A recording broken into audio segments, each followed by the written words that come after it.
زندہ مثال ہے آپ کے سامنے آیت اللہ زکزکی کی. ہاں تیز عزادار تھا. اتنے سال ہو گئے پاکستان کے شیعہ کتنے ہوں گے؟ زیادہ سے زیادہ 3 کروڑ. ہاں اور اس بندے نے کچھ عرصے میں 2 کروڑ شیعہ بنائے. 2 کروڑ شیعہ بنائے. دشمن ہماری بے وقوفیوں سے فائدہ لیتا ہے. اگر ہم صفت رشد رکھیں، جناب مختار کا لقب کیا تھا؟ ان کا جو فرقہ بنا کیسانیہ. رجل کیس، ہوشیار مرد، تیز تھا، عقل کام کرتی تھی، فکر کام کرتی تھی، دشمن کے حربوں کو سمجھتا تھا. جب تک یہ جوان تیز نہیں ہوگا یہ کیسے ترقی کرے گا؟ نہ دنیا میں ترقی کرے گا نہ آخرت میں ترقی کرے گا. ہاں فرماتے ہیں رشد ہوتا ہے.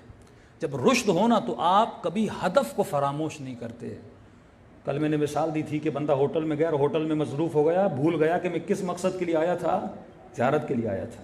اور جب جانے کی باری آتی ہے پھر افسوس کھاتا ہے میرے 15 دن گزر گئے. اور فرماتے اسی طرح انسان دنیا میں آتا ہے، دنیا میں مشغول ہو جاتا ہے، اور جب جانے اور ملک الموت کی دیکھنے کی باری آتی ہے کہتا ہے مجھے 1 دن کی مہلت دے. آواز آتی ہے اب مہلت کا وقت ختم ہو چکا ہے. اس کے اندر صفت رشد نہیں ہے. یہ ہدف کو فراموش کر لیتا ہے. ہر چیز کا ایک ہدف ہوتا ہے. عزاداری ہدف نہیں ہے. ہدف ہے پیغام امام حسین. عزاداری کیا ہے؟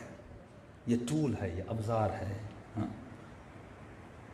یہ راستہ ہے اس ہدف امام حسین تک پہنچنے کا. ہاں آغا زکزکی نے یہ ایک قبیلہ ہے وہاں پہ، اور اس قبیلے کے یہ جیسے پیر تھے، مرشد تھے، جیسے کنورٹ ہوئے تو ظاہر قبیلے کے 250-300-400 لوگ جو ان کے پیچھے تھے وہ بھی ان کے ساتھ کنورٹ ہوئے. انہوں نے سمجھایا، بتایا امام حسین کی شان اور سب کچھ. اب محرم کے دن آئے کہ ہم عزاداری کیسے کریں، عزاداری کیسے منائی جائے. تو انہوں نے کہا کہ دیکھا جائے کہ سیدہ زینب نے عزاداری کیسے منائی تھی، ہم ویسے عزاداری منائیں. کہ کس طرح بی بی نے پیغام پھیلایا تھا امام حسین کا. تو فرمایا بی بی اسیری کی حالت میں تھی لیکن کوچے کوچے گئیں، ہر جگہ گئیں، اپنے بھائی کے پیغام کو کیا کیا؟ پھیلایا. کہ ہم بھی اس طرح کریں گے. اپنے چاہنے والوں کو کہا گاؤں گاؤں جاؤ، قریہ قریہ جاؤ اور امام حسین کا پیغام پھیلاؤ. کس طرح پھیلائیں؟ آگے والے نہ امام حسین کو جانتے ہیں نہ رسول خدا کو جانتے ہیں. اب ان کو حسین شناس کیسے بنائیں؟ تو جو تیز انسان ہوتا ہے وہ اپنے معاشرے کی ڈیمانڈز کو سمجھتا ہے کہ معاشرے میں کس چیز کی ڈیمانڈ ہے. اگر میں اس ڈیمانڈ کو پورا کر دوں تو سارا معاشرہ میری طرف کیا ہوگا؟ اٹریکٹ ہو جائے گا. آغا زکزکی نے کہا ہم کس طرح امام حسین کا پیغام پھیلائیں تاکہ پورے معاشرے میں 2 کروڑ مذاق نہیں ہے. قرآن کہتا ہے من احیا فکانما احیا الناس جميعا، جس نے ایک کو زندہ کیا گویا اس نے پوری کائنات کو زندہ کر دیا. اس وقت نکلتے ہیں گاؤں گاؤں کے لوگ جاتے ہیں. افریقہ میں سب سے زیادہ جس چیز کی ویلیو تھی وہ خون تھا.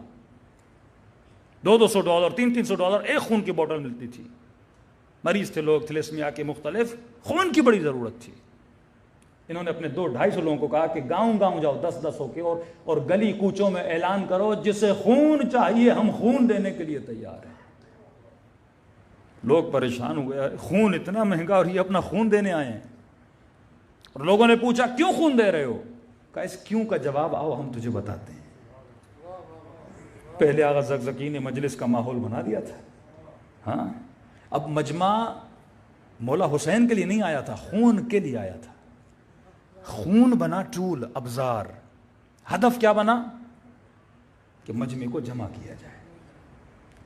ہاں اسے کہتے ہیں ایڈورٹائزمنٹ کا طریقہ، کہ کس طرح میں لوگوں کو کھینچ کے امام حسین کی مجلس میں لاؤں. اور اس ہدف کو، اس ٹول کو دیکھ کر لوگ جب مجلس میں پہنچے اور پوچھا کہ خون آپ کیوں ہمیں دے رہے ہیں اور فری میں کیوں دے رہے ہیں، انہوں نے پورے کربلا کا قصہ بتا دیا کہ کیونکہ کربلا میں ایک مولا تھا جس نے دین اور راہ خدا کے لیے اپنا خون قربان کیا تھا، بقائے دین کے لیے اپنا خون دیا تھا. اور یہ ممکن نہیں ہے کہ کوئی اہل بیت کا ذکر سنے، امام حسین کا ذکر سنے، رسول خدا کی رافت اور رحمت کو سنے اور پھر اس در کو چھوڑ کے چلا جائے. جو ایک مرتبہ یہاں پہ آتا ہے پھر واپس نہیں جاتا. اسی طرح 2 کروڑ لوگوں کو انہوں نے کیا کیا؟ شیعہ بنایا.